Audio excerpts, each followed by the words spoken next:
God, this one I mean I cannot become mother of my own. I did I come through, I come up stuff. I did now I take they manage my business now. So God be the glory. I can't even get guests when they learn work from my hand. I get 2 guests when they learn work. When come, they thank, they say, Madam, may I do this one? Madam, may I do this one? I just thank God for everything, for what God has done in my life, for what God has bring this woman to come and do in my life.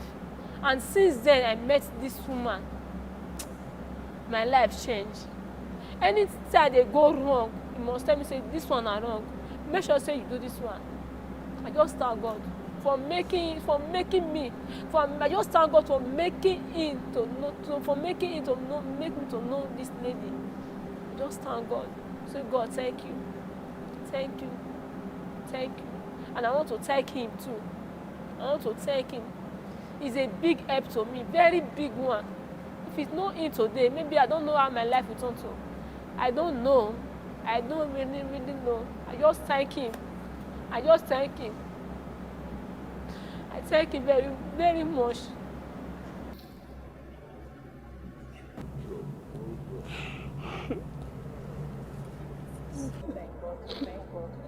A lot. So much thank you, man. Yeah, Rita's story is pathetic. You know, it still boils down to what we have been talking about, and then the environment, what the environment can lead people to. Rita, for God's sake, is a victim. She has not committed any offense. Somebody took advantage of her because she needed to survive her, and trafficked her, smuggled her to another country. So at the end of the day, she found herself in a terrible situation. So I think the message from Rita, first of all, is also an eye-opener to the youths, and to the young girls there, that all that glitters is not good out there. A lot of stories are going up and down. A lot of them are frustrated, they're under pressure, they want to get things done the faster way. That is what the in thing now. As we are talking now, the idea of going through Libya has come down. What is reigning now is going through Dubai, Saudi Arabia, Qatar, Oman, with visa. They will give you tourist visa. They will give you 3 months visa. By the time you land there, they confiscate your visa, you start working as a slave. But also to our government, let them try and encourage a kind of a healthy bilateral relationship between countries, so that if our citizens fall victims of some of these things, there will be a better way of handling them. And to other people, they should learn not to put their destiny in other people's hands. Traffickers and smugglers are destiny killers. Basically, for me, this story is about touching lives. It's about influence. It's about not being concerned about you, yourself, and I alone. It's about reaching out to somebody else out there. We always said it is cold out there. You can be the warmth that somebody is looking for. That's why the scripture says you are the light of the world. You are a city set upon a hill that cannot be hid. Okay, so talking about Rita's story, one thing that really struck me was the fact that I just believe that God really is still interested in her life, her future, her marriage, because from the little I knew about her story, where she traveled to, the fact that God could still speak to the husband, because I don't think it was anybody. I'm married, so if I get to, God forbid, my wife engage in such thing, I would forgive, but it takes God to speak to a man's heart to know some of the likely things that your wife had done, and then with everything she came back to you, and you still take her. It takes God. So I saw God's work in all of this, and I also saw new beginning. Yes, when we're still thinking, how do I handle her? Love home wasn't coming through at that point in time. But I couldn't really, say I want to bring her in. I don't really know her. I'm just meeting her and considering her story. It wasn't something, I was afraid. Let me just be open. I was really afraid to bring Rita in at that point in time. So it wasn't something that came, naturally to have her in the house. At the point wherein she told me her story on the plane, because by the time she told me how, what she went through in Dubai and how she got on the plane, and I began to see that I wasn't supposed to even sit here in the first place. Why did I tell my friend to swap with me? It was actually from the plane that I knew God was up to something. We didn't even have enough money for me to go for the conference. And I had to ask the board of trustees, can I go on this trip? Can I take out of this money to go on this trip? And they said, yes, it's ministry you're doing. You're not going, to enjoy yourself. You're going for ministry.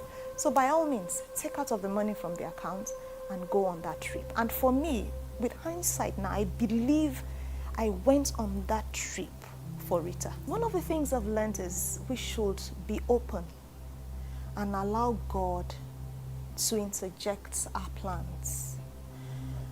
I'll say my kind of person, naturally, I would have said, I don't want wahala. Let her be, let me be. Or as humans, we would have said, this person I don't know, But I've learned from this whole process that when you are available, God will always find you and use you. 2017 August, I traveled to Benin. She didn't know I was coming. I just put a call through to her in the morning. Rita, how are you doing? I hope business is going on. I hope you're doing well. She said, yes, okay. I said, okay. I hope you're going to the shop today. She said, yeah, she's going to the shop. And she's just trying to put a few things together in the morning. She didn't know I was already at the airport. So by midday, I just showed up at her stall, and she was all over shouting and all. And that was how I went to meet her mother-in-law, saw the children, Unfortunately, I didn't meet her husband because her husband wasn't in town at that point in time. Okay, seeing her with the children made me to know that family is key.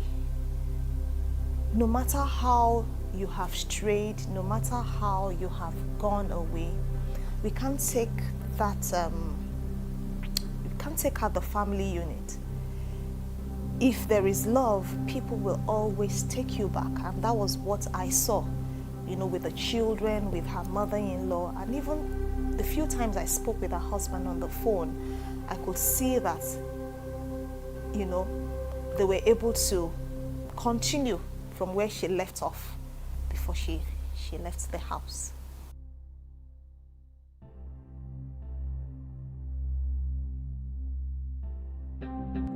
My name is John Ayuba, and I am from Borno State. In the night, I'll dress up, go outside, go look for men. I was afraid. Let me just be open. I was really afraid to bring Rita in.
And today we bring you the incredible story.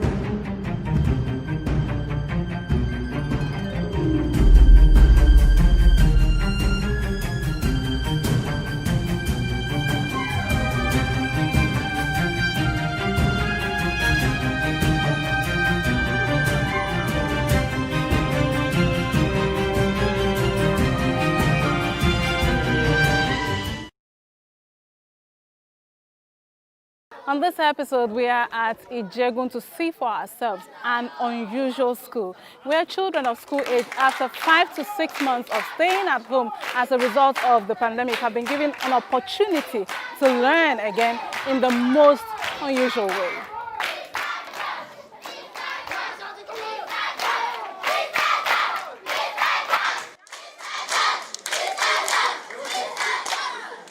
We are in Ijegun today. We've been to different communities. We've been to about 9 communities, and this should be the 10th one. And what we are all about is about bridging the learning gap. Before the pandemic, that we have noticed a learning gap between the schools, the children in the public schools and the private schools. Now, fast forwarding to the time of pandemic, where within 4 or 5 months, the children are totally cut off the learning platforms. Of course, how accessible is the virtual learning platforms that we are campaigning? So we have gone into the environment, taking the school to the streets. Since the children are not able to go to the school, we brought the schools to the streets. And what we've noticed so far is the fact that quality education should not be exclusive. And we feel in these locations we have raw talents, and what we need to do is just to expose them to these learning methodologies, and that's what we do. Bringing quality education to the rural areas and taking education to those children that have been cut off from the virtual learning experience. We talk about the gadgets, we talk about power and everything. How accessible are these things? We discovered that a lot of children, they don't have access to these things. So why not bring those things closer to their environment? And that's what we are doing. For me, I teach mathematics, and there's another fun way of teaching mathematics, which is abacus. And that's what I have exposed the children to. And within the space of 45 minutes, what they've achieved, what they've learned so far, they've learned what is called finger maths, and they've been able to count from 0 to 99, and they've been able to do little additions, little subtractions. And there's something they also get to develop, which is the tactile skills. So how to manipulate their fingers independently, how to do things independently, that is, using both sides of their brain, coordinating both sides of their body. Some exercise that we do what is called brain gym, little exercises that they do to wake up their brain and to open their mind to learning, and that's what we have done today. So it's been fun going to these communities, it's been fun seeing these children because they are all ready to learn. It's just for us to bring the education to them. Once we bring that education to them, they are ready to grasp, and that's what we have done today. Jamboree, where is the R? J-A. Yes. M-B. Yes. O-R. Yes. E-E. Thank you. That's it. We met with a few parents whose children have found this new school. In this area, honestly speaking, there is no lesson. And the lesson we have is very far from here and it's expensive. I'm not working right now, but someone that's supposed to come and take my children for lesson, he is saying that he's going to collect, per one person that is going to collect 2,000 naira. And I have like 5 kids here. And in this lockdown, where would I have that kind of amount of money to, to pay it? And it was not easy for me. So because of that, because of money issue, these kids have been at home with me. And eventually, I was inside. My wife called me. My wife told me about this unusual school. So I was like, no, it's a lie. It's not true.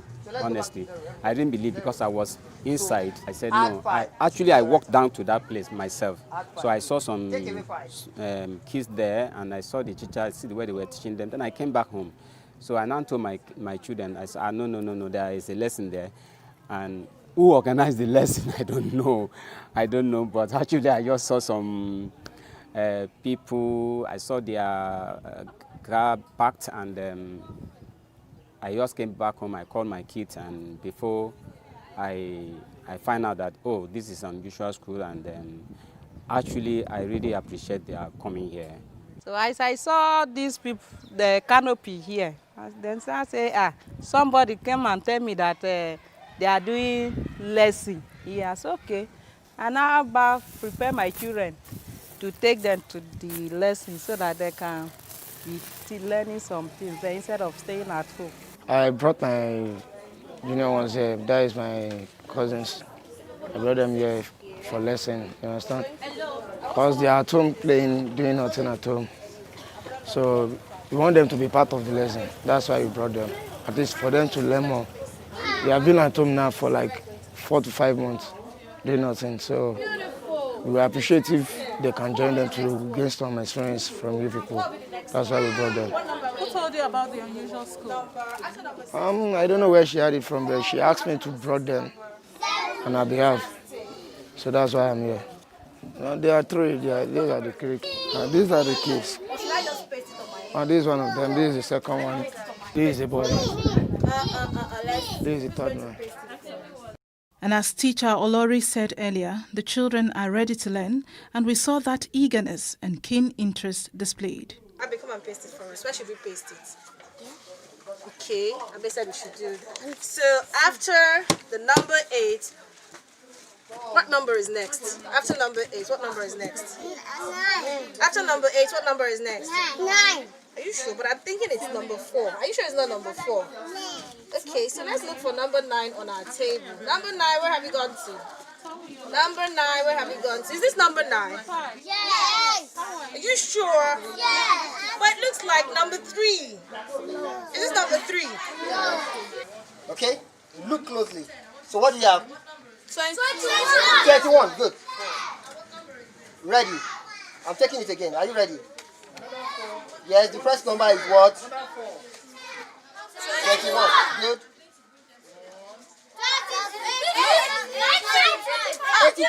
85. No, next. 56. Next. 8. Thank you. 50. Thank you. 74. Come on. 34. Nice. 36. You can see him full. 18. Good. Next. One more. Ready. Are you ready? Let's go. Yes? Miriam looks somewhat distracted and sleepy, but an attentive teacher George gives her a place in front instead. In your finger marks, this is 5. Okay? Let's go back to 0. Okay? 0. 1. Good. 2. Good. 3. Good. 4. And your 5. So take it. So let's go again. 0. 1. 2. 3. 4. And your 5. Good. So your 6. 5 plus 1. 6. 7. Good. 8. Good. And 9. 9. That's it.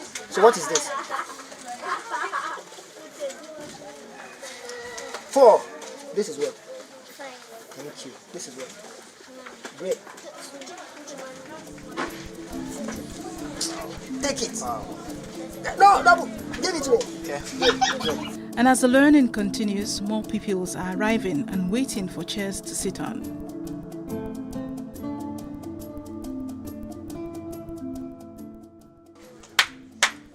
Good. Good. Add 2. Thank you. Add another 2. That's it. Take away 6.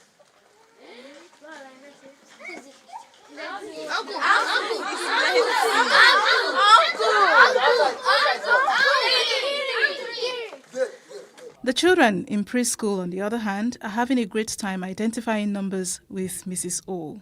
It's really been an unusual experience, as the name implies, here at Unusual School, where we get to engage the children in learning activities. Now, from the day 1, even up to the day 3, it's always different kind of experience we have here on ground.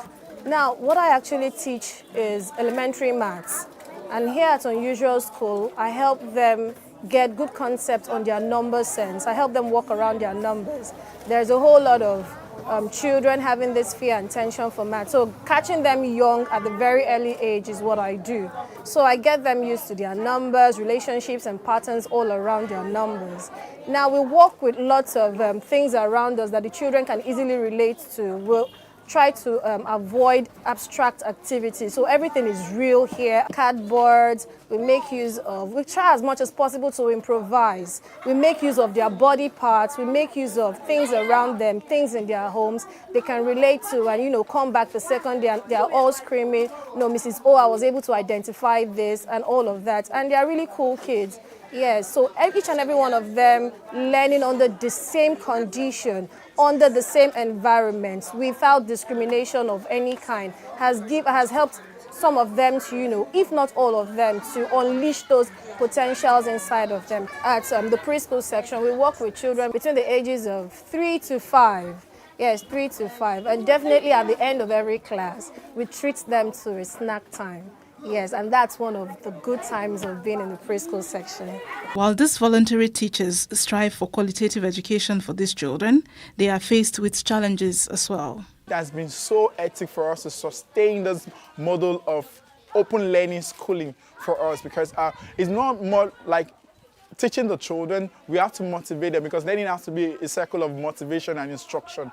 Okay, so the motivation part is the provision of what we make for them, water, snacks, the canopies, the chairs, and all those things are cost on us. And we're running this project from our own individual pockets and from selected friends who believe in this initiative, who believe in the cause we are trying to advocate for, and which is the cause of bringing quantitative and qualitative education to the indigent people in Lagos State, okay, while we'll travel around places. And we've been to 8 places already, and this is like the 9th location. We are moving, our vision is to reach out to 10,000 children, and we're currently at the ratio of 1,000 children. So you can imagine the mass size left or Add 7.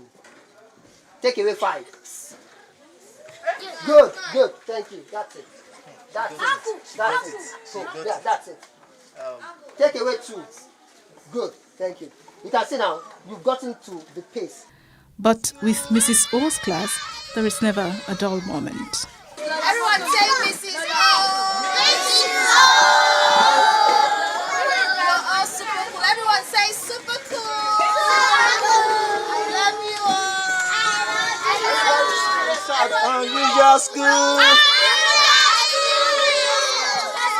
And different forms of learning is continuing all the same.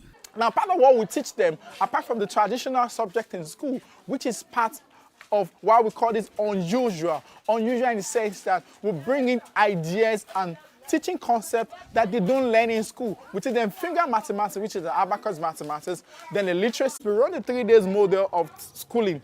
Now, we want to ensure that learning goes on apart from the 3 days. So we give them this learning pack every week. Now, this learning pack shows 4 subjects: literacy, numeracy, and logic. Now, each of the topics in this learning pack is gotten from the national curriculum, where we design learning activities to reflect what the children should be learning per week. So, for instance, I'll give you a very good example. We give a community of children this learning pack for week 1 for this Friday. Now, the next Friday, we retrieve it back and we administer week 2 learning pack. This is week 1 learning pack. This is week 3. This is week 4. And we keep going like that. Imagine having a learning sustainability with this concept. It is so unique. Beautiful, right? Right? This is beautiful, right? So what do you think this is again? So you can put it beside your TV, beside your bedside. Now, what we have just done is to solve a problem for Lagos State. Instead of having bottles littered inside our gutters, we are taking these bottles and creating things out of these bottles, meaningful things out of these bottles. We empower the children with all kinds of knowledge. Okay, part of it is what I call social etiquette in terms of sitting position in public areas. Okay, for the girls, like this, cross your leg, and like this. Now, for the boys, you sit upright and you don't tilt your body and you don't slouch. So you see that 1 is on the left, which is your tens. 0 is on the right, which is your unit. So right hand is unit, left is tens. So,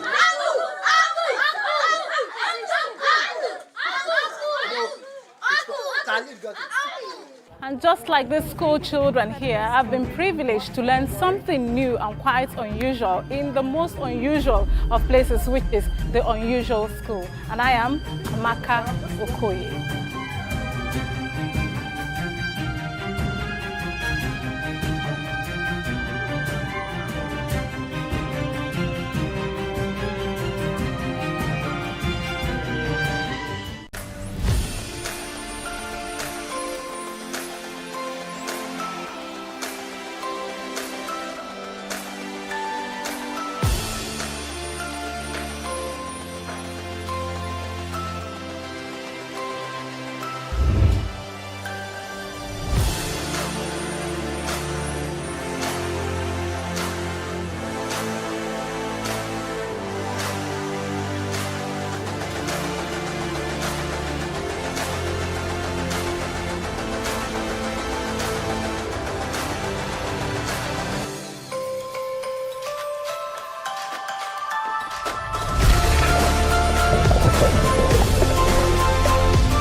The year 2020 will be coming to an end in a few weeks, and it has indeed been an interesting year, starting from the COVID-19 pandemic, which resulted in a worldwide lockdown, rocking March and April. Then, the arrest of Nigerian internet fraudster Hush Puppy in Dubai, and the nationwide #EndSARS protest. On Google search, many Nigerians showed their curiosity through by checking the search engine for answers and information. We spoke to Taiwo Kola Ogunlade, the Communications and Public Relations Manager for Google West Africa. He says, people every year there are trillions of searches, and 15% of those searches are searches that we've never seen. I don't think it would be a surprise if anyone sees coronavirus as number one. So it's the number one trend globally. And then number two is election results. I think most of us were waiting to see the result of the year's election. It was great that came up globally. Number three is Kobe Bryant, American basketballer who passed away earlier in the year. He was number three globally. Number four, Zoom. This is the most unprecedented year. Most of us were home. You would see people turning to tools such as Zoom for meetings and stuff. So Zoom came up. And the five is IPL.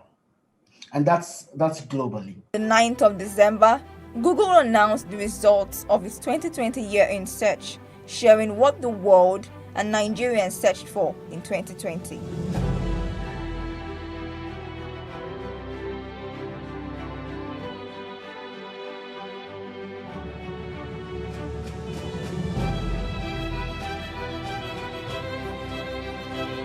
Google's 2020 year in search compiles the moments, people, topics, events, and places that captured the world's attention this year.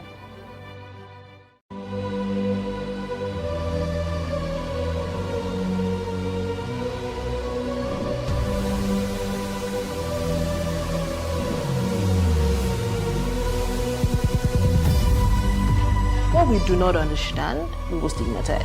What you can see is the remaining of the tanker that exploded. He suffered equally confessed.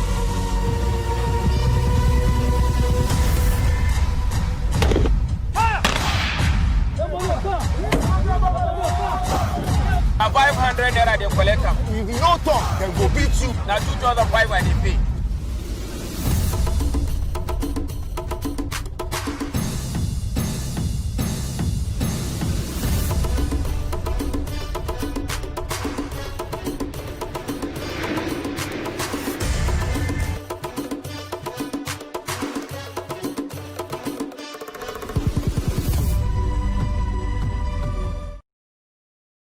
Fame, glamour, success, money, and all forms of flamboyance are what you associate with celebrities.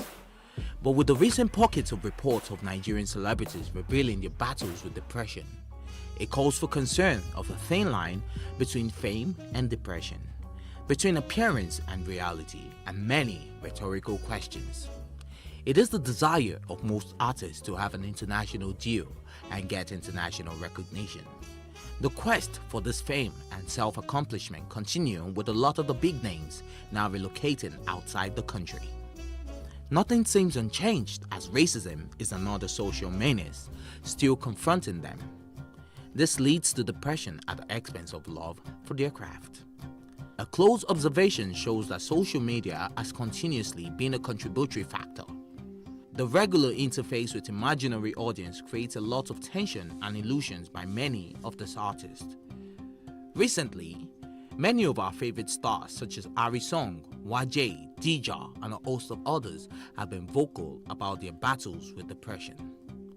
Plus TV Africa spoke to some key players such as a music executive and convener Social Media Week Lagos, Obi Asika, and a mental health specialist Dr. Kadiri Memuna, and a popular Nigerian actor Arike Akinyoju, who has been vocal about her struggles with depression.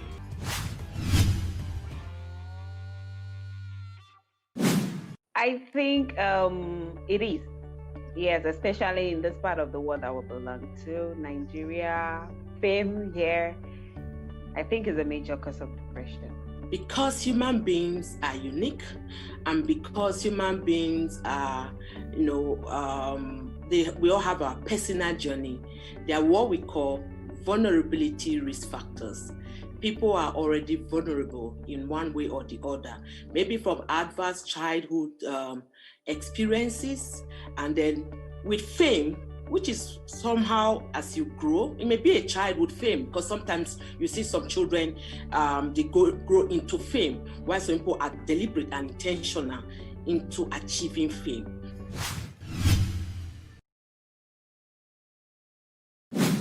Famous people have to keep up with, entertaining us. Famous people have to keep up with a particular personnel. Famous people have to keep up with,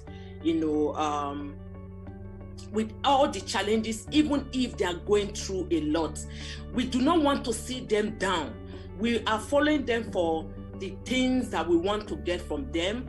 They are inspiring people, they're influencing people, they're empowering people, they're doing a whole lot. So whatever they may be going through, the society wouldn't want to see that part of them, even if they know they may be going through that is it. So they have to just keep on being, that person we want to see. We should not be calling talents celebrities. Yes, they have become celebrities, but they became celebrities because of their talents, because of what they do. They are not just celebrities because they exist. So everybody, from my experience in life, all creative people have challenges in terms of putting together their process. And every time, it's like anywhere in the world, if you don't hear of your favorite actor for 5 years, it's one of two things. It's just A, they're not working, and B, they're not at this point in time getting offers. So what I would say is that a lot of people, if you work in the entertainment industries, if you work in those spaces, you will know that it is a high stress, high anxiety business. So therefore, the people who are working in these businesses are constantly seeking for affirmation and for support to see them through what they're doing. So in that regard, if you're in the public eye and you're constantly having to keep up appearances, it can become very, very difficult, especially if things are not going as well as they used to go in the past. There was a time in my life I passed through depression, but I think it's not because of my career. It's because naturally I'm not the type that, things people say get to. Fine, I feel concerned when they say things or they expect me to live in a certain way and I'm not living that life. I feel concerned and I feel like, but it doesn't really get to me. So if I ever had depression, it wasn't basically on my career level.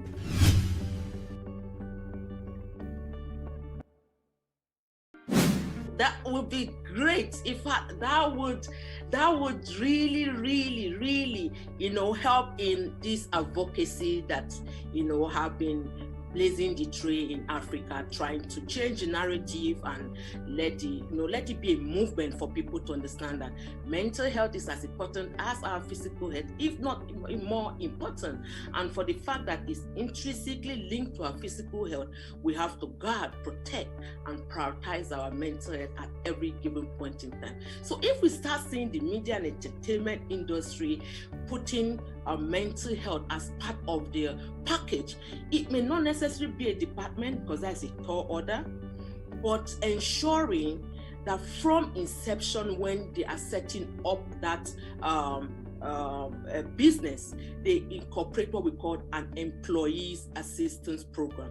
It's a subtle way of inculcating mental health services within your organization. What that just means is that as a business owner and having artists and producing whatever you're doing in media and entertainment, you and your employees or you and your gang, you and your group have a safe space where you have been able to build a culture of compassion that individuals in that organization can speak up, can speak out, can seek for help from professionals in rendering this employees assistance program. I don't actually agree that record labels, entertainment companies, or businesses should actually be having mental health departments. I think mental health is a very, very specialized issue. What they should be doing is being aware of mental health and have mental health professionals that they can relate to if they have issues with any of their talents or clients. Unfortunately, for many years, it has always been stigma here. So people do not engage the topic and they don't discuss their problems. But definitely, a lot of talents and a lot of people in society have mental health issues and issues with depression and anxiety and other things of that nature. So it's important to relate to mental health professionals who can help when you have somebody or friends or family or clients or talents who have any issues at all. You could you could insist that your clients and your talents do have regular counseling sessions, do have relationships with counselors and psychiatrists that they can have conversations and unload and unbundle any issues they might have.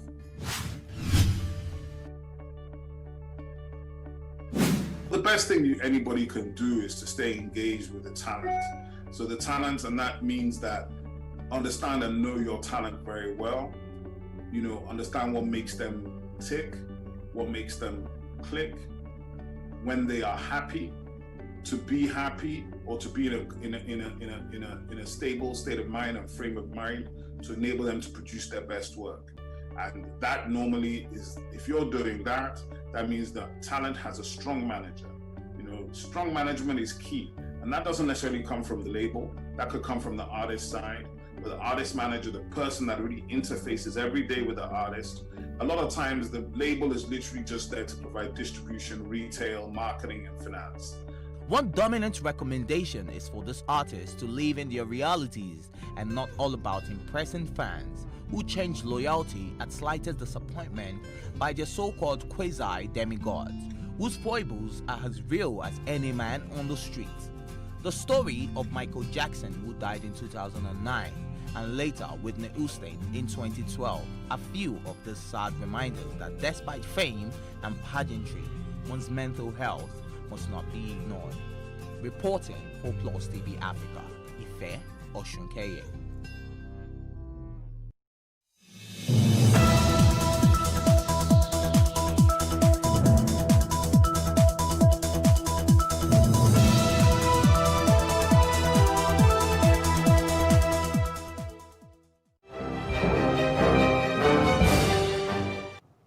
Thanks for joining us on the news on Plus TV Africa. I am Osaogie Ogbonwa.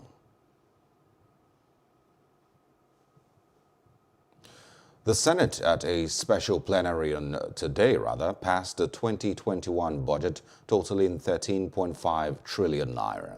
The fiscal document is predicated on an oil benchmark of $40 per barrel, 3.324 trillion naira for debt servicing, 4.1 trillion naira for capital expenditure, 5.6 trillion naira for recurrent, 496 billion naira for statutory transfer.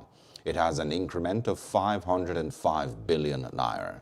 President Buhari presented the 13.082 trillion naira to the National Assembly on October 8. And large crowds gathered at the offices of the National Identity Management Commission in Lagos on Monday in a bid to register and obtain the National Identity Number, NIN. The development comes just days after the Nigerian Communications Commission, NCC, ordered telecommunication companies to, within 2 weeks, suspend phone subscribers who have no NIN. Currently, only about 40 in a bid to tackle the spread of COVID-19, which has been on the increase in the last 1 week. And the Economic and Financial Crimes Commission, EFCC, has said it will head to the Supreme Court to challenge the acquittal of a former spokesperson of the People's Democratic Party, PDP, Olisa Metu, by the Court of Appeal. Recall that a court of appeal had last week Wednesday dismissed the conviction of Metu and his company Destra Investment Limited by the Federal High Court. EFCC spokesperson Wilson Ujai in a statement said the anti-corruption agency will approach the Supreme Court.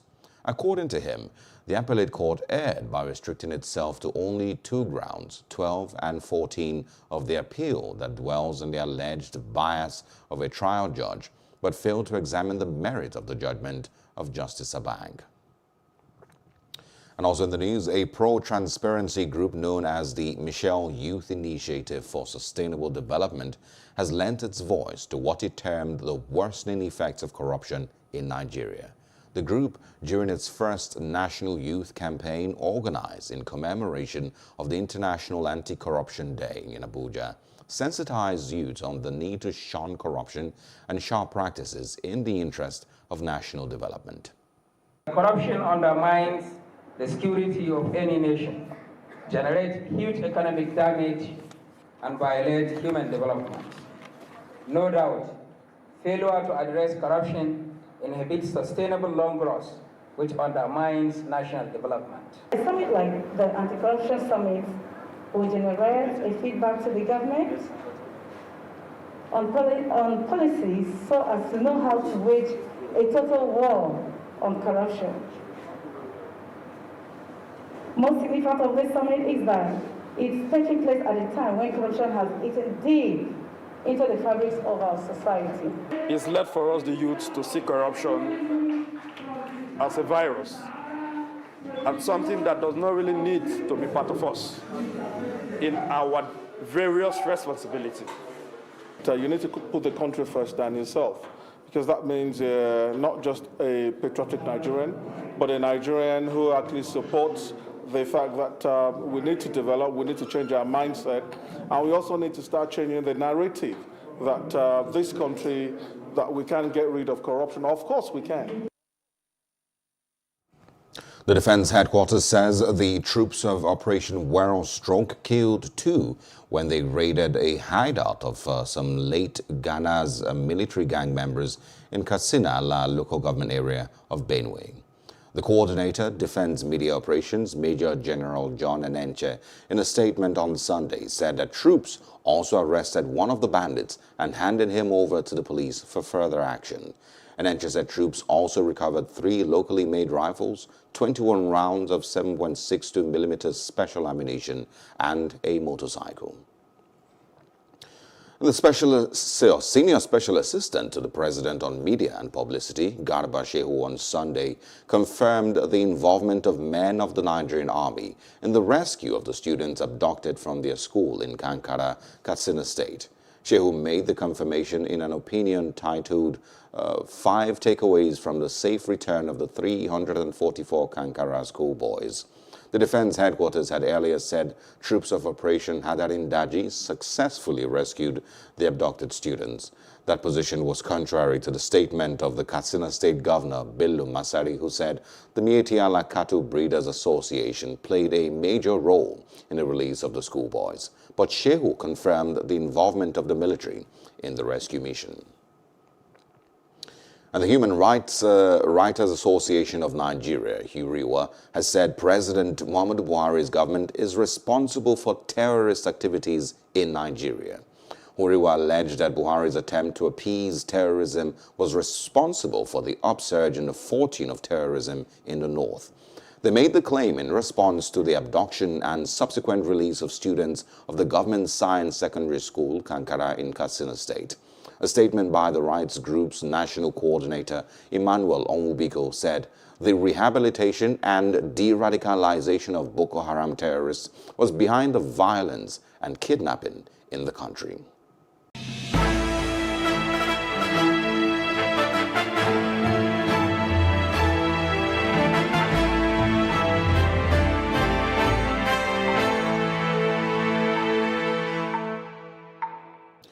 You're still watching the news on Plus TV Africa. And now for some coronavirus updates. Governor Babajide Sanwo-Olu's led government has denied the reports claiming that it has plans to lock down Lagos State for the second time, describing it as baseless and untrue. This follows reports of panic buying of foodstuff and other household items by residents due to the belief that the state government will declare a lockdown in a few days. The Commissioner for Information and Strategy, Mr. Gbenga Omotosho, while speaking on the development, called on residents to ignore such insinuations and go about their lawful businesses. While calling for more testing, the Commissioner charged residents to avail themselves of the free COVID-19 testing services at approved public laboratories across the state. The Speaker of the Niger State House of Assembly, Bawa Wuse, and the Clerk, Mohamed Kagara, have gone into isolation after testing positive for COVID-19. Commissioner for Information and Strategy, Mohamed Idris, confirmed the development to newsmen on Sunday night in Minna. Governor Sani Bello last week ordered workers to stay at home from Monday to curtail the spread of the pandemic. In schools, or rather all the schools in the state, closed also since Friday.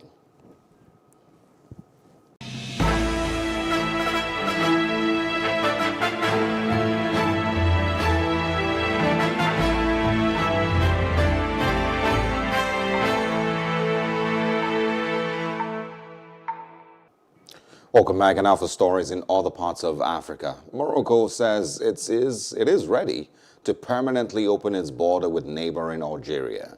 Prime Minister Saadetdine El Othmani said in an interview with El Sharq TV, borders between the two neighbors have been closed since 1994 amid tensions over the Western Desert, a region disputed between Rabat and Algeria-backed Polisario Front.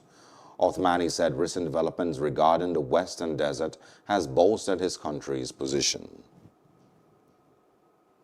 And moving outside Africa now, Argentina, Chile, and Colombia have joined EU countries and Canada banning flights from the UK due to concerns over a new, highly contagious variant of the COVID-19.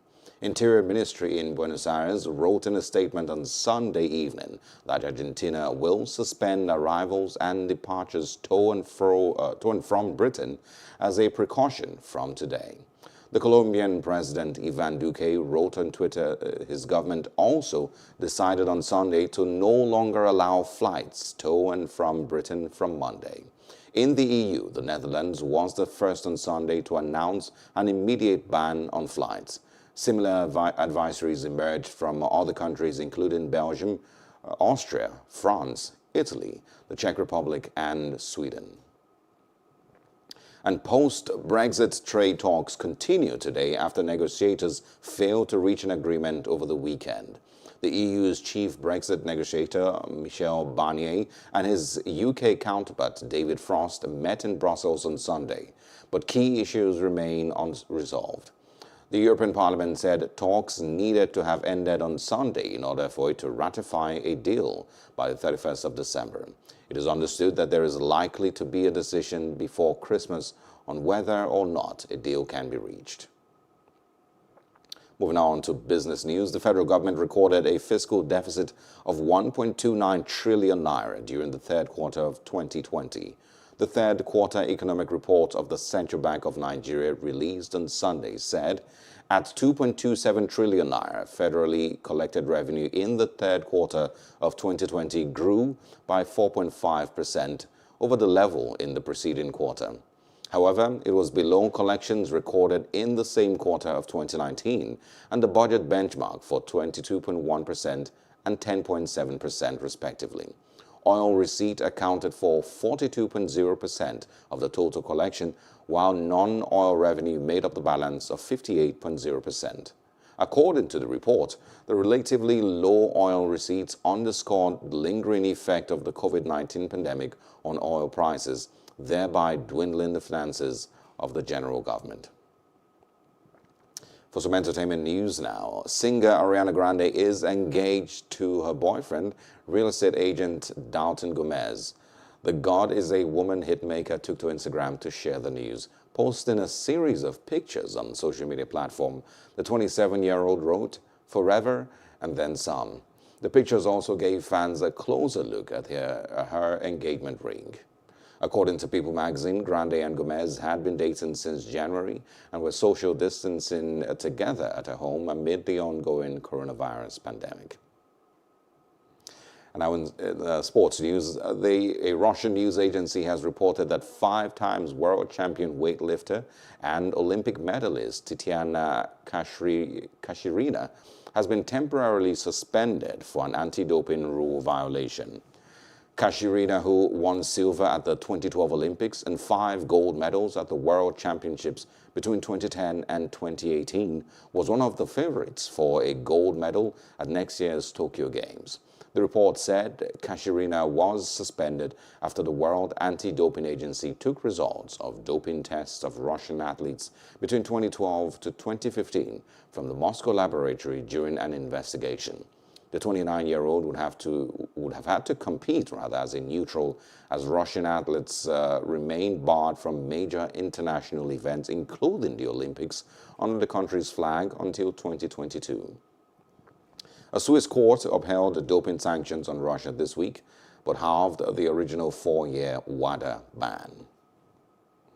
And that's the news at this hour. For more news updates, please follow us at Plus TV Africa on Facebook, Twitter, and Instagram. And do subscribe to our YouTube channel at Plus TV Africa. We'll be back later with more stories making the headlines. To join us, I am Osao Gie Ogboma, and thank you for watching.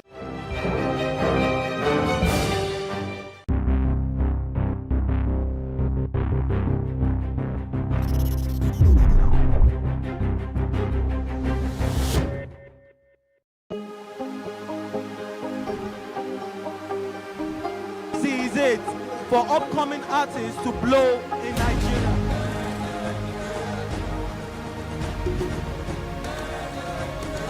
Welcome to Plus Trending. I am Buki November, your host, saying thank you for joining us on today's episode. Welcome back. It's tea time on Plus TV Africa. Practice makes perfect. I'm not perfect yet, but I'm a lot better than I used to be. He's a king. He's entitled to marry 100 if he wants to.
We are calling on all South Africans to wear a face mask whenever you leave home. Governor of Lagos State has made the wearing of masks compulsory to fight against the coronavirus. I want to encourage you to wear a mask wherever you go. We will strictly ensure the mandatory use of face masks or coverings in public, in addition to maintaining physical distancing and personal hygiene. As most countries in Africa approach ease of lockdown, one of the essential rules of leaving the house is you must wear a face mask. Entrepreneurs say the pandemic, albeit having many disadvantages, has presented opportunities as well, and one of these opportunities readily open for many is the production of face masks. Owners of garment-making factories and do-it-yourself champions have all jumped on this line of business. The question is, how efficient are these other masks compared to the initially recommended N95 respirators and surgical masks? N95 masks are also called respirators, and they are designed to be disposable, tight-fitting to the face, creating a seal to prevent particles from getting in. And then they also have specialized filters, which filters about 95% of air particles or droplets. Cloth masks are usually not designed to fit the face, and so it doesn't really protect you from aerosols or droplets or air particles that can get into the respiratory system. A lot of people might have no choice but to use a cloth mask due to the cost and availability of the surgical masks. And for some, it has become a fashion accessory. Whatever the case may be, it is important that it meets the requirement of a protection against any kind of droplet or fluid from and into the mouth, nose, and eyes. For the surgical mask, you use, take off, and dispose appropriately. But for the cloth masks, how do we maintain proper hygiene? When you need to take off the mask, try not to touch the middle part. Take it off from the loops around your ears and drop it into antiseptic liquid. So if you have laundry soap, take a mixture of laundry soap, a bit of bleach, okay, and a bit of an antiseptic liquid. They have different types on the market. Make a little mixture and then drop it in. Let it sit for about 10 to 20 minutes.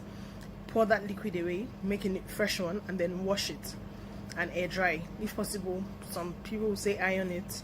If you can, do that. Also, wash your hands once you're done. The Director General at NAFDAC, Professor Muji Adeyeye, encourages the use of non-medical face masks. You mentioned that NAFDAC has announced not to use non-medical face masks. No, we did not do that. We said that non-medical face masks are for the masses, are for you and I. The medical face masks are for the healthcare workers because there is a shortage of the medical face mask. However, NAFDAC warns against using low-quality face masks in terms of materials used for production. Remember, face masks are to be used while maintaining measures such as social distancing, not touching the face, eyes, or mouth, and washing of hands with soap for 20 seconds or use of alcohol-based hand sanitizers. Ensure that you stay safe. Your safety is our collective safety. We can't talk about education reform if we don't decolonize our education system. What we do not understand, we will stigmatize. Because it's just cultural. And I think it's just human nature. They stop paying us salary. I don't like remembering it. I am angry at Nigeria. I'm angry at this government which seems to be letting us down. I'm angry at us as a people. In the process of struggling to free myself from his hand, he tore my pants and he raped me. Yes, I commit the offense truly. Young girl, do you know where you are going? I say, I'm going to America. I say, now so that they talk, you are going to Libya. Which America? As it then mark our place, some people they die now. This is Plus TV Africa. Big stories live here. This is Plus Politics on Plus TV Africa. There were a lot of men, but they chose me. Parties in Nigeria, they're simply platforms of convenience for people to go and aspire for power. If you were not awarded a contract, then why are you coming here that you are aware? Let me explain. No, it's okay. Some people have also accused you of talking too much. Even if I say things, people like Obasanjo should tell us, don't say that. Not that Obasanjo will be saying, and with results that will be carrying cake to go and say, Obasanjo, stop that. If you have your family issues, you don't discuss them in the marketplace. Those who will take over governance after the exit of the military will be mindful of the economic deprivation of our people. Will the cost of governance ever be reduced? Census good, but timing has to be right. The people who are getting the palliative right now may be the wrong people because we do not have data. Plus Politics, 7 p.m. Mondays to Fridays on Plus TV Africa.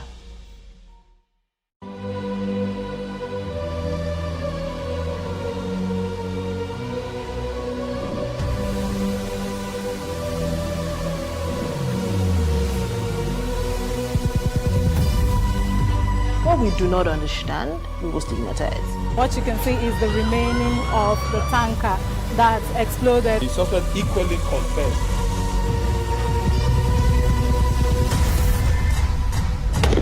Fire!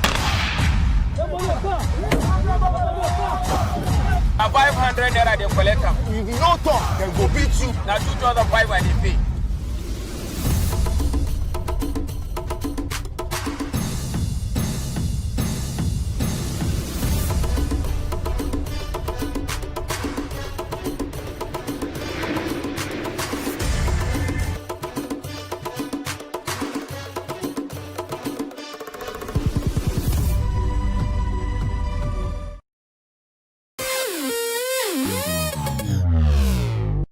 Sometimes when we see celebrities either on social media, television, or in person, we assume they have it all together, but we forget that they're also human. Well, here are some of the low points of some of your favorite celebrities.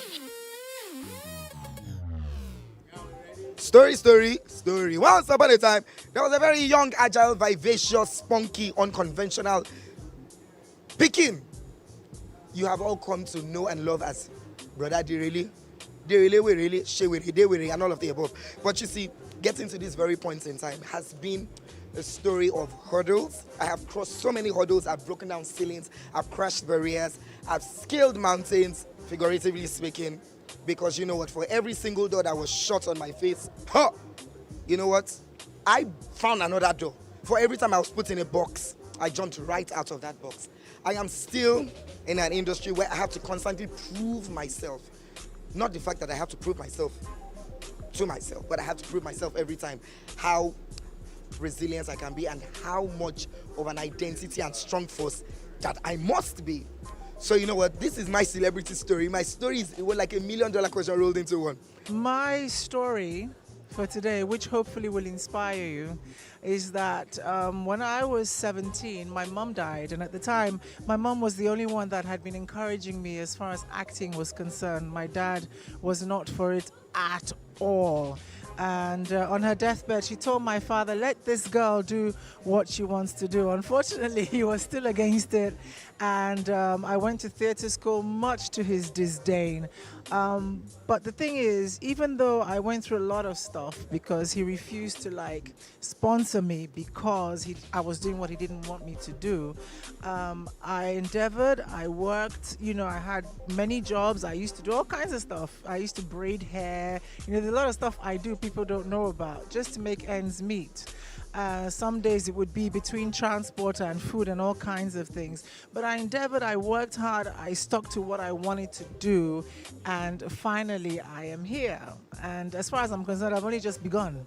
But I am here, and I'm going to keep on pushing on until that Oscar sits on top of my table. So, no matter what it is that you want to do, so far it's a good thing. Don't let anyone discourage you. There will always be a way around it if you just put your head down and put in the work. What's up, everybody? They call me Road Boy. Now, let me share a brief and a small story for you guys, okay? I used to be a young boy who never had this experience of having parents coming to pick you in school or taking you to school. Those kind of things that if you woke up in the morning as early as 6, you dress up everything by 6:30, it will take you like 1 hour, 20 minutes to get to my school. I never had that experience of waiting for a driver to come and pick me in school. That kind of lifestyle whereby even your parents will prepare breakfast for you or lunch for you to take in school. It was all about survivors, okay? But today, I want to tell you guys something. Maybe my parents took it that way for me because they never had, but I promised myself when I was young, if I ever made money, my children are not going to go through that. I'll provide everything for my kids, transportation, security, whatever, okay? So let me tell you, so whatever you're going through in life today, make sure you keep your head up because whatever you're experiencing, it will give you that power, that strength, not to allow your kids to go through that. Road Boy says so. Bless her. Before Jennifer's Diary, I would go for, to be honest, I did not think I was going to be an actor. I just thought I was going to sing. How I got into acting, one particular day, I went to church for rehearsals, choir rehearsal, and then I got there early. My friend called that she had written my name in some audition. I was like, audition, ads free, me? I know they do. So she was like, come through, they're waiting. So because rehearsals had not started and the place wasn't so far from where I was, so I was like, okay, I'll just go and see what's up. Thereafter, I started going for auditions. Some people would say really nasty stuff to you. Instead of them to just say, no, go. They will yab you. They will make you not believe in yourself. You just feel like giving up. So I just chilled. And then one particular time, I got a BC, 1,000 Days of Blackberry. My friend sent me an audition BC. It was for Jennifer's Diary. So I said, guy, I know they go. All these things, they don't already get people where they want to put there. So I'm not going to go. So I was like, go. My mom told me to go. My dad told me to go, the amazing man, and my friend. So I didn't even know what to wear. So I was discouraged, like, nah, I'm not going to go. But my friend, thankfully, she works for Genevieve at the time. By the way, I love. I cannot explain the love I have for Genevieve. The place was crowded and I don't like crowd. So I went to hide in the restroom as always. That's what I always do. So I was there till like 8 p.m. For real. I called my mom. Mom, I'm leaving. She said, no, too bad it's audition. So I stayed there. 9 p.m. I auditioned. In my head, I was like, there's no way they won't have found people they need. A couple of weeks after, they called me for the second audition. We did the third audition. We did the final reading. We're quite a number of people reading for Toyosi. At the end of the day, as God would have it, I got the role for Jennifer's Diary to play Toyosi. I did not have any idea that the character was going to have so much continuity. I don't even know. I didn't know that I was going to be in several seasons. So, yeah, and that's how I found myself in Jennifer's Diary series.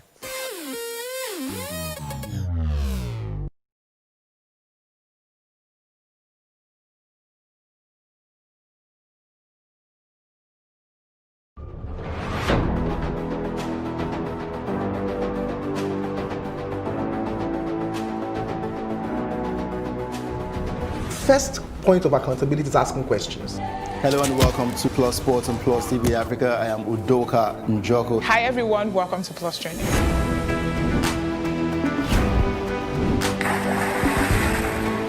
You cannot continue to recycle poverty while you're spending a lot of money on unproductive ventures. The government has to feel the impact. Honorable Commissioner, sir, welcome to the show.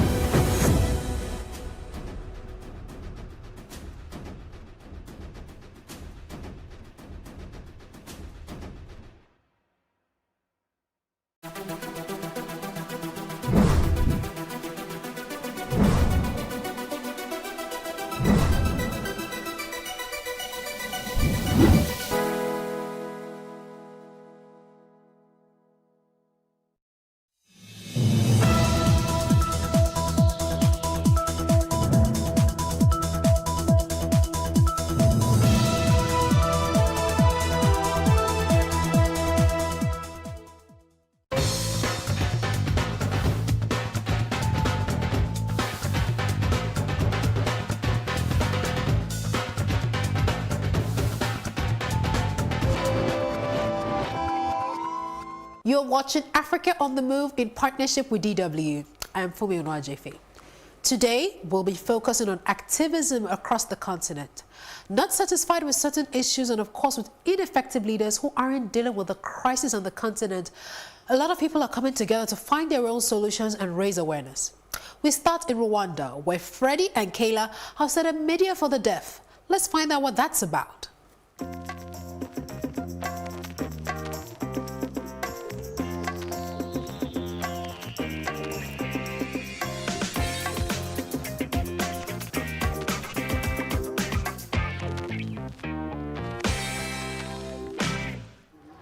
Freddie Rangira and Kalia Uwedegije have been campaigning for media inclusion of the deaf since 2014. According to the latest census, there are more than 30,000 people with hearing disorders in Rwanda. Yet few in the broader public are aware of the challenges that come with deafness. The deaf community is among us the marginalized into even the disability movement. They are the one who are more marginalized than others. The idea to launch Media for the Deaf came from a research project on how the media serves disabled people. The findings were alarming.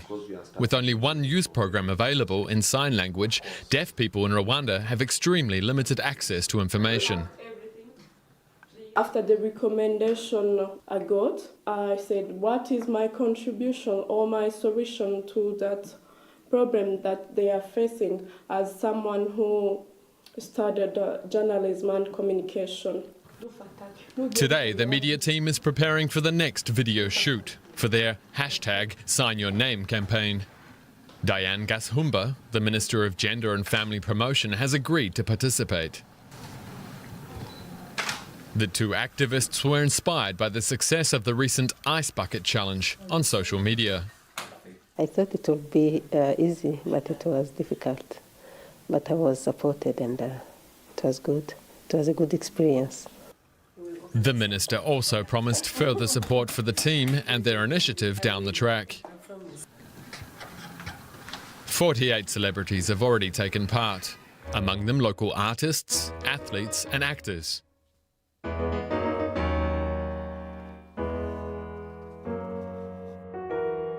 nshobora kuganira mu rurimi rw'amarenga. Ese kuki wowe utagerageza? Murakoze. The group recently won a Young Rwandan Achievers Award for their efforts. Freddie is proud that all their work and commitment has been recognized. And this is Keria in between receiving the award. On the left, it's the First Lady of Rwanda, Madame Jeannette Kagame, and Honorable Minister of Youth and ICT. This came at the right moment because it gave us the spirit of going on doing more of the advocacy work we are doing. Media for the Deaf also plans to offer sign language workshops for journalists, as well as media training for deaf people.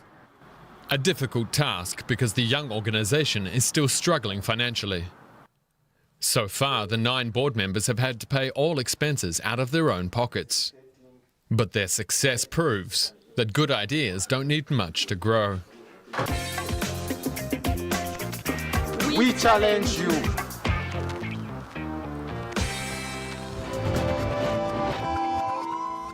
Half of the African population lives in poverty. These people do not have access to basic human needs such as nutrition, clean water, shelter, and more. 47% of the African population is living on $1.90 or less, and 2 in 5 Africans are illiterate. Now let's bring that to perspective. In Kenya, poverty is the leading cause of teenage mothers, particularly from the ages of 14 to 16.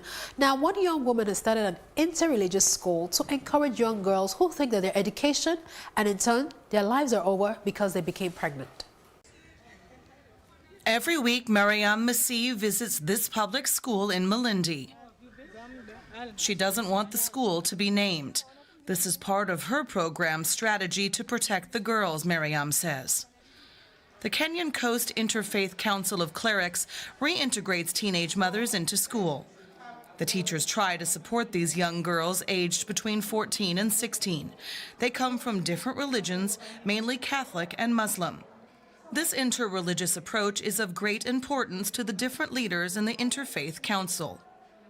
These interfaith clerics also, they have a common meeting where they all discuss, they sit down to discuss the issues of children, because when problems comes, they will not face a particular religion. They face each and every child from whichever religion that is.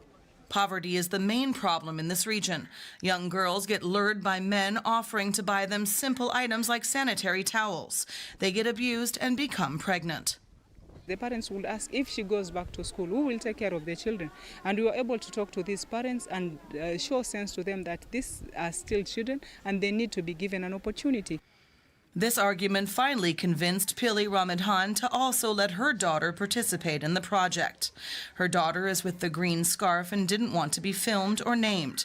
We shall call her Shumi. Shumi is only 16, but already has a 1.5-year-old child. I was pregnant when I was still in school, and after I gave birth, I decided to go back to school and learn, because life will be difficult. For her mother, Pili Ramadhan, having another child to feed was a shock. She's unemployed and still doesn't know how to make ends meet. The 55-year-old widow also supports the 2 children of her son. When I learned about the pregnancy of my daughter, I was so sad and bitter that I was beating her all the time. My neighbors told me that beating is not the solution. And it's not the end of learning.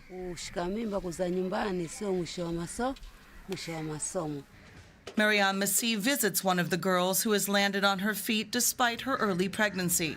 Sylvia Jumwa has a small tailoring shop. Her first child died when she was 16. For Mariam, she's a great example for the other girls. We are trying to build that social cohesion where people can coexist together peacefully, despite the fact that they come from different backgrounds, different ethnic groups and different religions. Jumwa took up a microcredit, which she is now able to pay back. She even employs 2 young seamstresses. For Missy, teaching the young women to provide for themselves may be the answer to their problems, and they no longer have to accept the dubious offers of the men. From pregnant school children to street children, Isaac Peter is trying in his own little way to take children off the streets. Victor Brown's stage name is T1. He's a breakdancer in Monrovia's Paynesville neighborhood.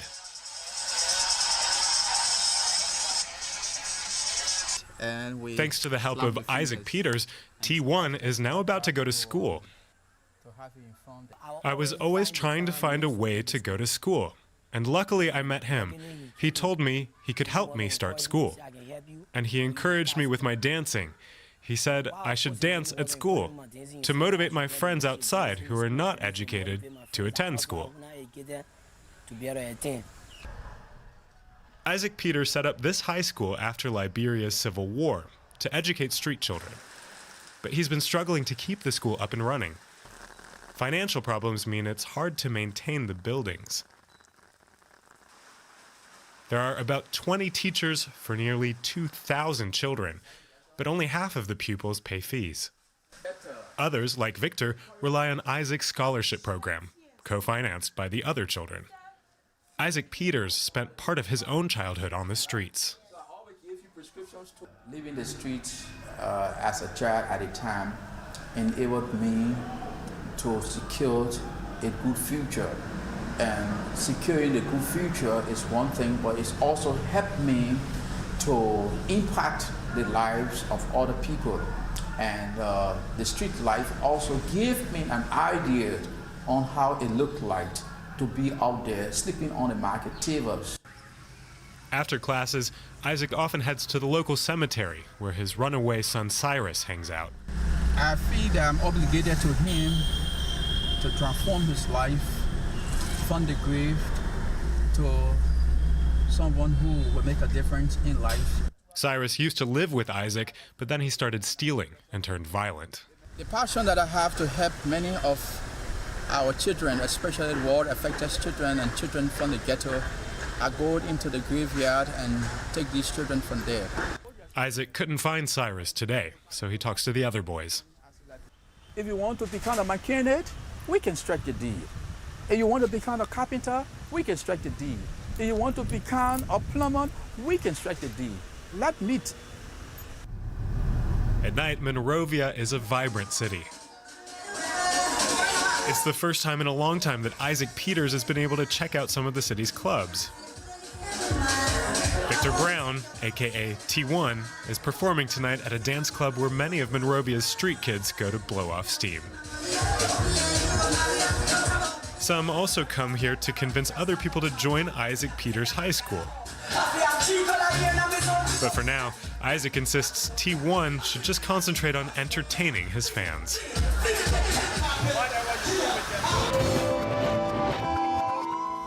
Our next activist is a journalist who is fighting for albinos in Tanzania. Let's watch Henry Adimu's story. It's breakfast time at Henry Mdimu's house in Dar es Salaam. Albinism, the absence of melanin in his skin, is not an issue here at home. But that's not the case elsewhere in Tanzania, where people with albinism are frequently maimed and even killed.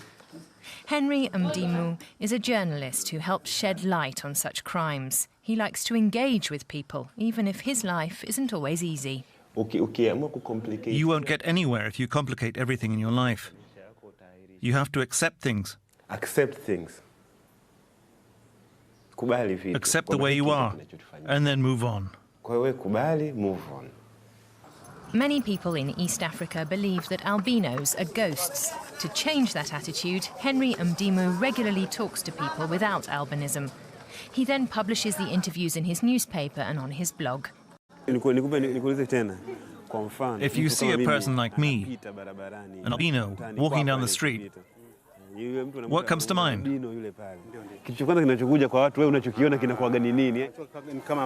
Some people see albinos as a way of making money. But to me, you are like any other human being.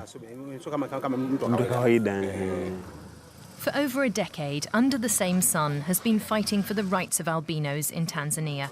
The NGO helps those who have been brutally attacked by people who believe albino body parts can bring wealth and good luck. On the black market, a limb of a person with albinism can fetch $5,000, an entire body hundreds of thousands. Mariam Stamford is one such victim. Sometimes I have nightmares about people cutting off my hands. But I thank God that these kinds of nightmares happen so rarely now.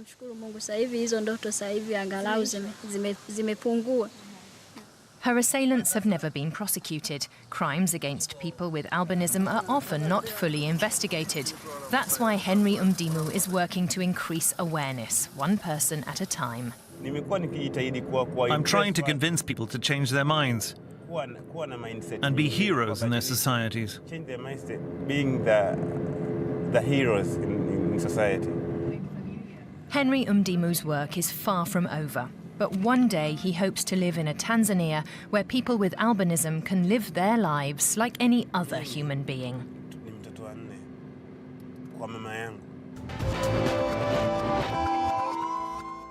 Corruption, corruption, corruption. It's not just a buzzword in Africa, it's the reality we live in, and it affects all spheres of our lives. Jonathan Edoma in Liberia is speaking against corruption in the education sector.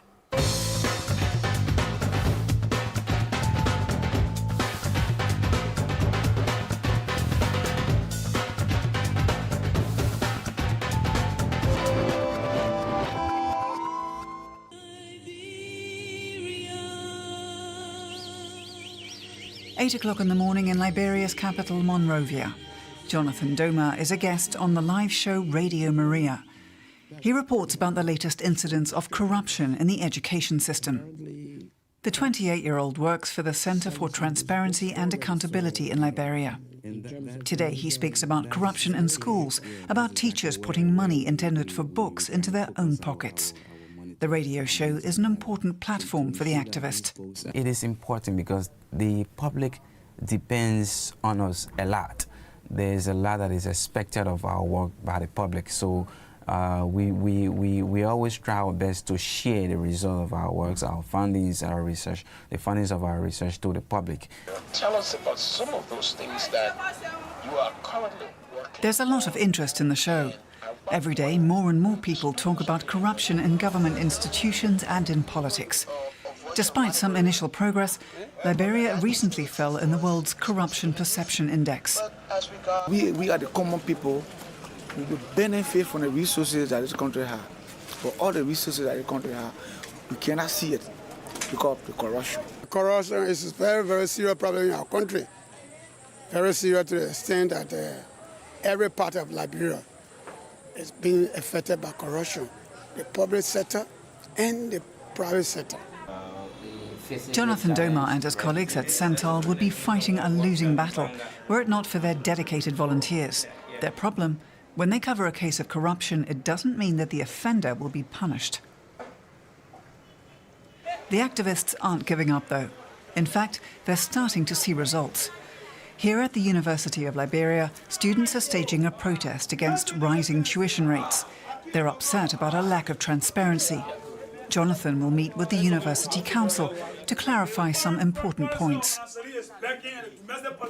What will be done with the money that is expected to come from the students? What improvements we expect to see? For example, the institution lacks a functional library. They don't have computer labs. They are talking about internet on campuses. None of them are actually happening here right now.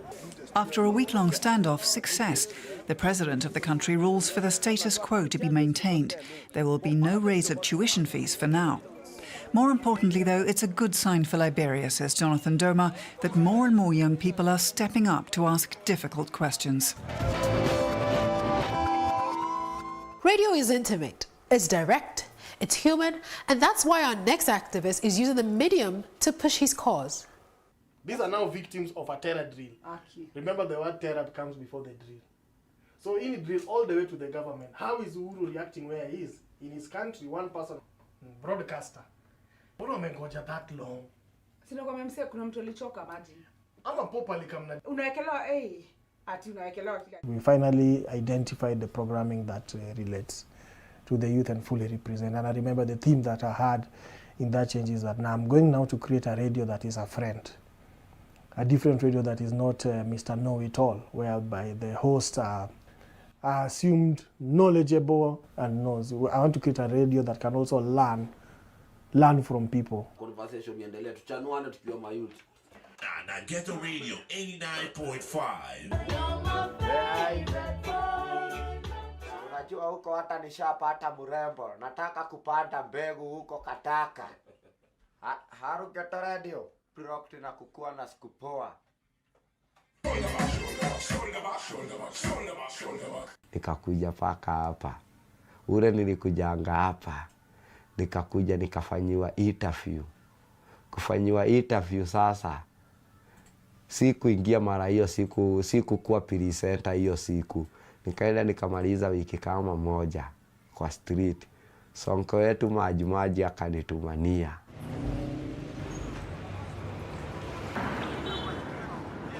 Na wanyosh. Vipi? Yaani sawa. Radio nasikia marege nikiwa mtaani. Unajua masafara wengi wanapenda Ghetto Radio juu wakati uko pale mtaani ukiweka Ghetto Radio unasikia po ukisikia reggae hata kama huna kaki. Paka ipo. Kama kazi inakuwa kabisa. Kwa beti jo.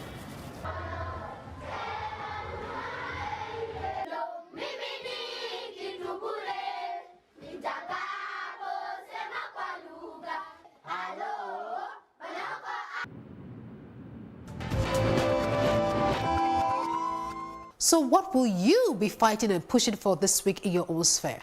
And to quote the words of Margaret Mead, never doubt that a small group of thoughtful, committed citizens can change the world. Indeed, it is the only thing that ever has. That's all on Africa on the Move this week. See you again really soon. Bye.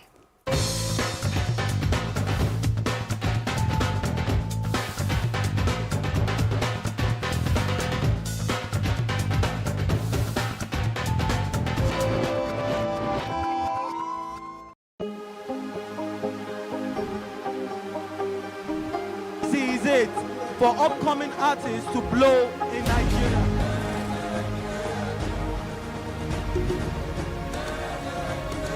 Welcome to Cross Trending.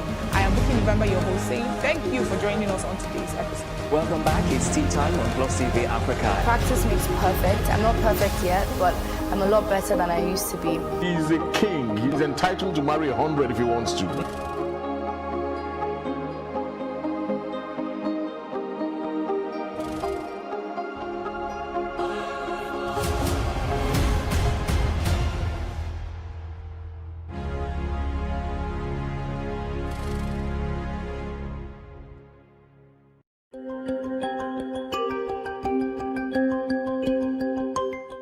If you live in Lagos or visiting Lagos, the commercial nerve center of Nigeria, and with a population of over 20 million persons, you would notice the traffic is almost a daily life situation. To ease this burden, the Lagos State government have put in place Lagos State Traffic Management Authority, LASMA, to control the traffic situation. But as you would imagine, it is still overwhelming. Well, recently we began to notice a different kind of traffic warden on the Lagos Island part, not employed by the government but on voluntary basis. They are physically challenged. Ismail and Ibrahim used to be beggars, but after Lagos State government placed a ban on begging, they decided to do something different. Na yi niyyar wannan aiki kuma ko da yaushe ina nan cikin wannan aiki ba gudu ba jara ba gwamnati ta taimaka mun a taimaka mun ma ko da wani lokaci ai na san ganin mu za a gamu gwamnati ta taimaka mun Allah muna son wannan aikin saboda ba ma son bara wannan baracin ya ishe mu shi yasa muna wannan aikin ina roƙon mutane waɗanda suke masu kuɗi hausawanmu wuci yarba wuci ibo ina roƙon su taimaka mana da wannan abin da muke yi ko aikin yi ko allowance duk abin da ya samu muna da bukata. Motorists attest to the fact that their voluntary services have been quite helpful while calling for some sort of formal payment be made to them. We really thank God for them that they are here. If not, you know, there will be a lot of traffic. They are helping us here very well. And we want government, at least if they can do something for them, maybe little things at the end of the month. Because we really like that. We too that are driving always give them something. If not because of them, there will be a lot of traffic over here. Most times when I pass around, I saw that particular guy there doing some traffic work there. I'm encouraged because one, they are giving them a kind of privilege to also try and use their skills, you know, and they can also add to the society by also doing some other work like that. It's very good. So that will be a kind of an encouragement to other people so that they will not look down on anybody that is, they're also human beings like us. So for me, it's encouraging and I think it's a very better idea. I will support them at the same time just because of the traffic men are not much and the last man are not here and the policemen are not here, the PCRC members are not here, which I'm one of the members, but it's okay, we support them. At least if government can, Lagos State government can look at a way they can just reach out to this one by giving them other uniforms to, you know, perform this duty they are doing at the same time. If the government can be able to reach out to them with some little funds every month, you know, so to encourage them to do what they're doing instead of then going on the street begging people money. This uniform, government does not give me this uniform. So the work what they do inside this order, many people that go see me, they go give me something I go buy. So now the thing I go take buy this uniform because na him my uniform, na him the ID card. I doubt if the community were the one that contracted them. I believe they are volunteers.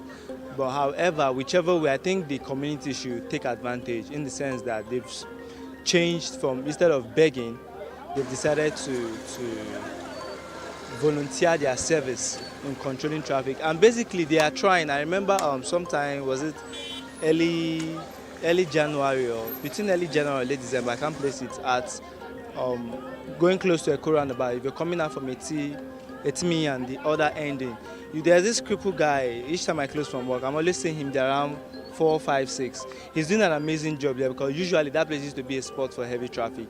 Everybody wants to move, and so if we are the local government chair lady, or if there's a way we can get across to her, let her just take advantage and recruit them, and even if it's just a commission, it should be placed on a payroll or something. In a separate event, we caught up with Princess Rashidat Adu, the executive chairman at Etiosa local government area, where they serve, and she says this of them. For the traffic officers that you said you see, they've attached themselves to the local government. Sincerely, I didn't give them jackets because I saw them too on the road, and I approached them. When I see them, I just give them money because I believe that they are looking for what to put in their mouth. And sometimes I call them to the office. I said, I don't want to be seeing you at the roundabout because of your own security. You never can tell. A vehicle can be coming now and something will happen. I am the first point of call. Because of that, I try to discourage them from controlling the traffic. But because they now told me that this is what they get, at least people that are passing, the motorists, they'll give them, they'll tip them and all that. I said, okay, what do you think we can do that will bring money to you? And some came, they said they want to go back to their villages, and I gave them money. I said, okay, when you get back to your village, what will you be doing? One said we'll be doing shoemaker. One said he will be selling provision. And I said, okay, how much do you think that will cost? And they mentioned the money, very ridiculous. But in my own little way, I gave to them. And I asked them to go back. Funny enough, they didn't go back. You will still see these same people on the road controlling traffic. So what do? There's nothing to do about it. Because in a way, that is how they get their own livelihood, you know. And stopping them from doing it will be a harm to them. And I don't want to harm anybody. As much as I want to add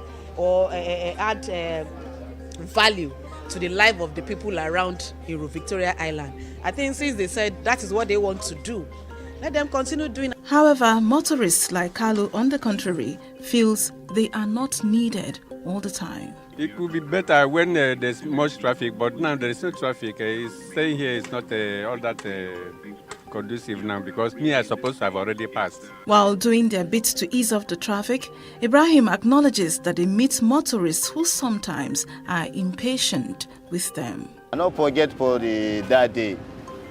I just stopped the one person for this job. The time when you come block the road, I say stop, make one person pass.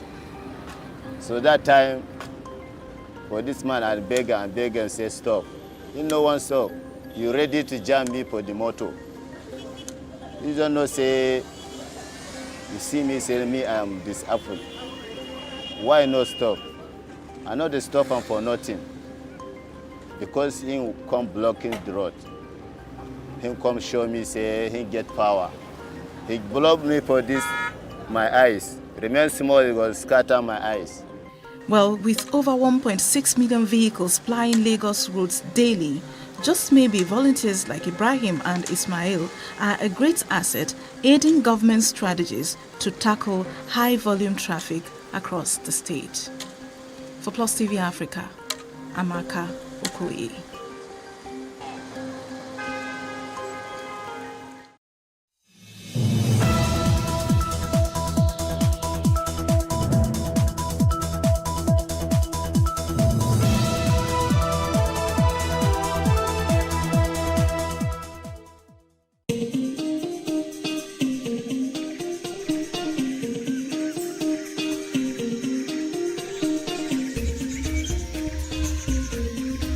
Oto Ilogbo, a slum in the midst of the city.